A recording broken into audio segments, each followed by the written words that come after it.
of Late Night Poker Ace. Visit the Channel 4 website at www.channel4.com/poker. And the big wall of Anthony Edwards, this London youngster, he's coming out firing now. Yeah, and he's got a good game here. He's making standard three times the blind raise, not doubling it. And why is that a good raise, 3 times the blind, Simon? Well, if you bet, if you only double it, it's really, you're making it cheap enough for the blinds to call. You know, with any 2 cards, they can take a flop. So you really want to make a raise of 3 or 4 times the big blind. The only time you do less, Jesse, is if you've got aces or kings and you want to entrap someone. Well, in this case, Craig has come along for the raise with 2 sevens, but Anthony's hit the better pair on the flop, although it's a bit of a scary flop. Craig's going to check if he's got a diamond.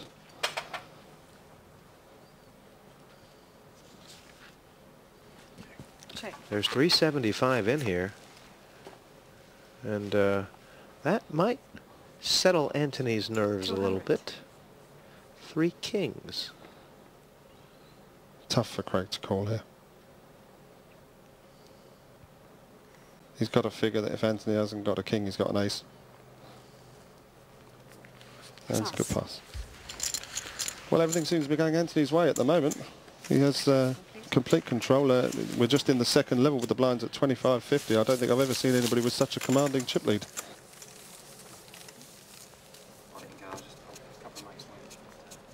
One seat open at this table, but 4 will fall.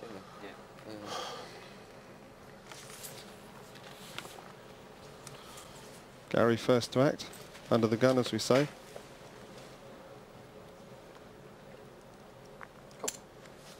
LX to call. 50 more in the pot. Pass. Peter does not look like things are going his way, and he's changed gears, tightening up a little bit. But a raise from Keith Milner, he's not shy about that. How much is he going to raise? Raise to 175. Pass. It's about 125 mere. Call. So we're heads up, and Keith Milner the raiser. Gary Manning calling from under the gun and then calling again. Let's see a flop. 2 players. Bet.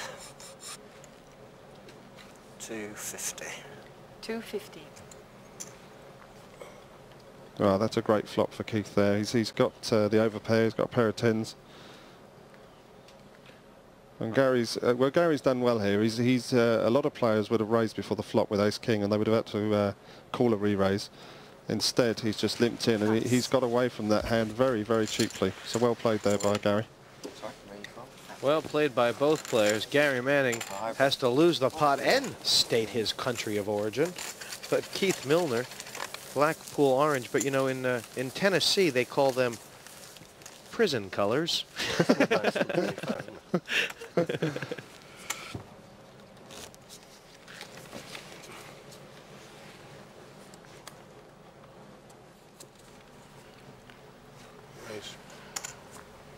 Raise to 125, says Marina quite clearly. I just spotted something on Peter there, which he suddenly realised he was doing. But quite common for a player to cover his mouth if he's bluffing.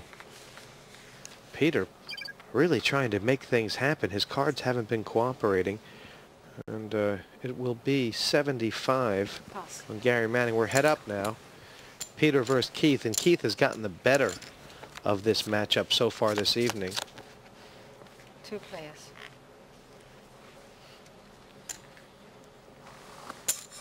$175. Peter Smythe is a trading director for a major bookmaking firm, but I don't know if they're going to be too happy with the way he's been trading his chips so far in this tournament.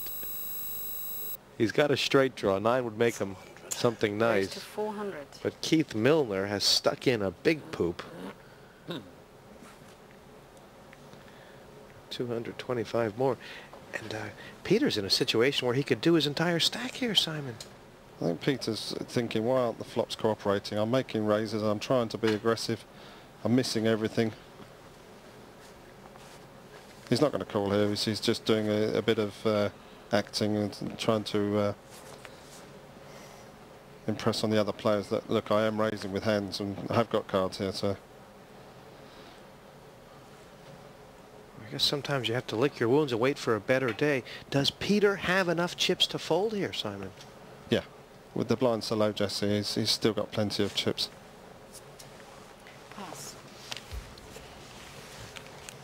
Lays it down, and Keith Milner has been a thorn in Peter's side all night long, taking another pot with the re-raise. And you can imagine Peter saying to himself, I'm gonna get that guy from Blackpool.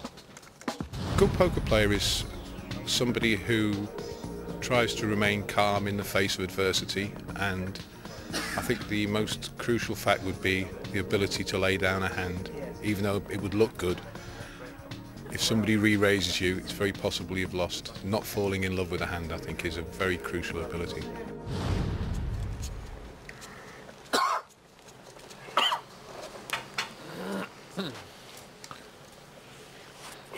So the button's on Craig. Action to our chip leader, Anthony.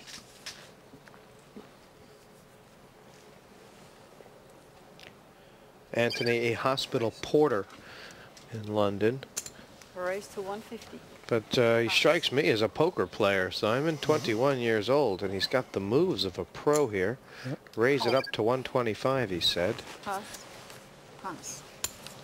Swansea resident, originally from Zimbabwe, is calling with a small pair, hoping not to see an ace on the flop.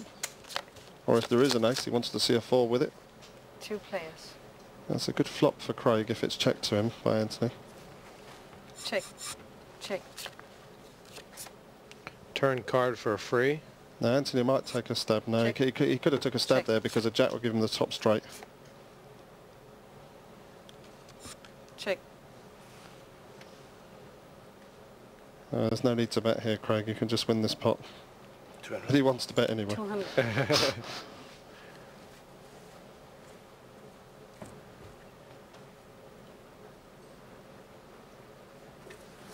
The funny thing here, Jesse, if Anthony had bet the flop all the turn, he would have won this.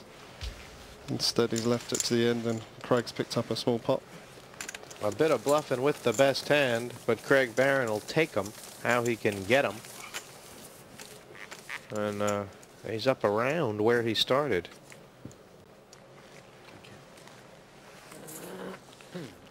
Rising up out of the glitter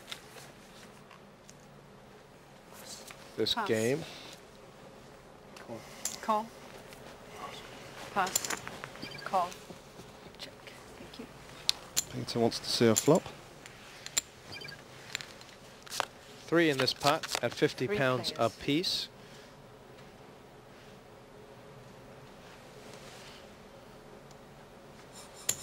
$125. That's a good bet by Peter. He wants to find out where he is. Anthony's passed his pair. Craig's just going to see if he has got a queen. Yep. And is he going to call or raise? Raise to 250. Nothing is going Peter Smythe's way. He's had the second best hand every time he's played, and when he hasn't, he's been out.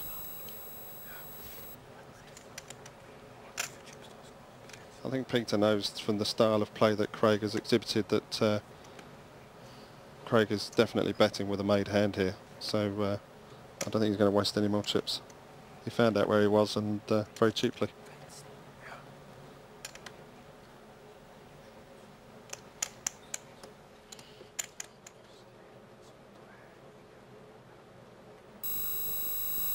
I tell you, poker's a cruel game. Peter Smythe has been a gambler all his life, but tonight he's been shackled tighter than his shirt cuffs.